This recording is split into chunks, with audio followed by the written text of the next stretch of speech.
Hello friends, it's my birthday today, so I thought I'd give you something a little different and talk to you about my upbringing and how it's impacted me. And I believe that a parent or two may be able to learn from it, as I'm also learning from it myself. So growing up, I was told that I used to experience convulsions a lot, so like seizures, and my mom told me that her friend went for a conference or say prayers, and she was given a revelation that her friend has a child that who is experiencing convulsions, and it might subsequently lead to epilepsy. So my location was the problem. Where I was, it wasn't natural. So if you're a spiritual person, you believe in spiritual things, then you know what I'm talking about. So yeah, my mom gave permission for her friend to come for me, so I lived with that woman for a good few years. My mom was then in midwifery school, so she was a nurse who was doing an extension, 18 months course for her midwifery. And for me, the lesson here is, who is your friend as a parent?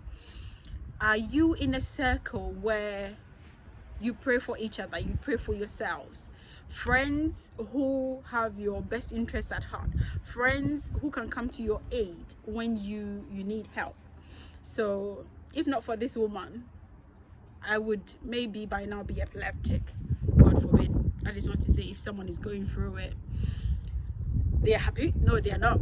It's a lifelong, it can be a lifelong condition. And I'm just so grateful to my mom's friend at the time.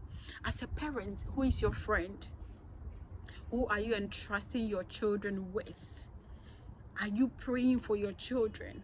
Because if you're a spiritual person, believe it or not, the lives of these children can be impacted. The people you allow into your life are directly or indirectly going to impact on your children's life.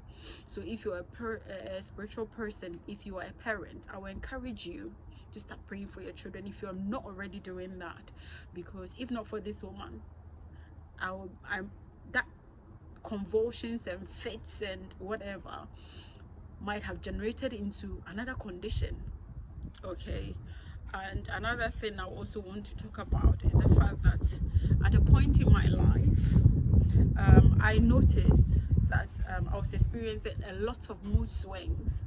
So I'm around people, and in a minute, no, not in a minute, at a point I just go stop talking to these people, and they might not even know why, but it was because something had happened and I didn't have the courage to talk about it.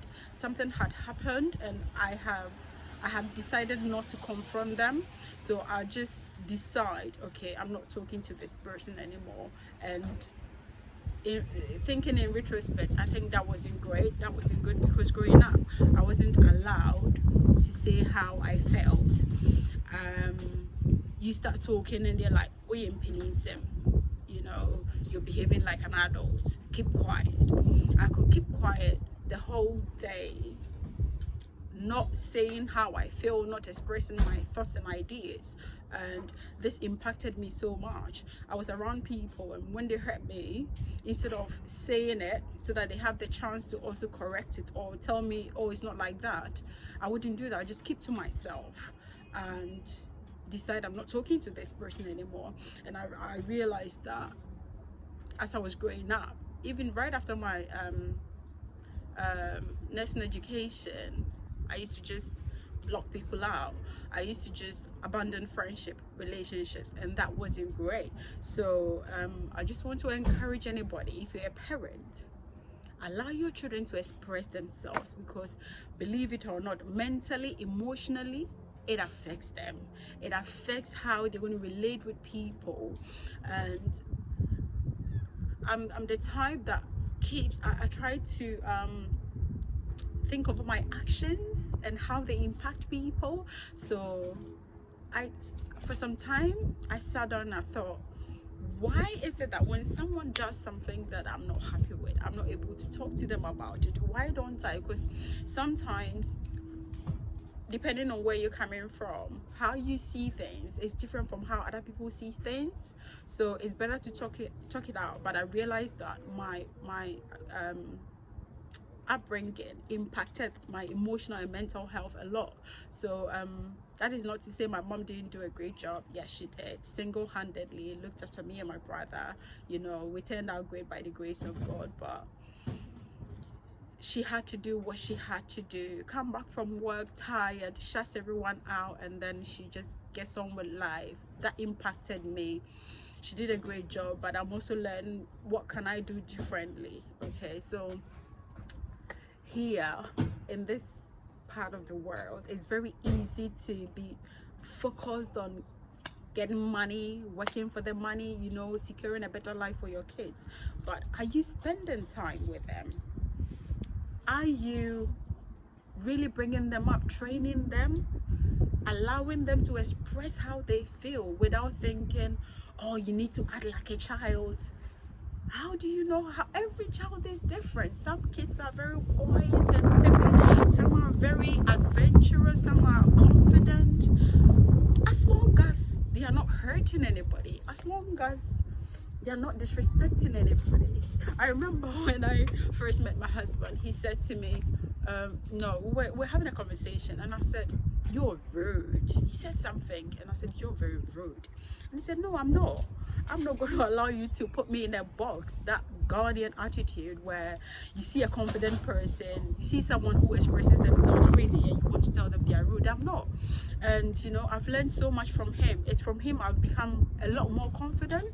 So let's allow our kids to express themselves and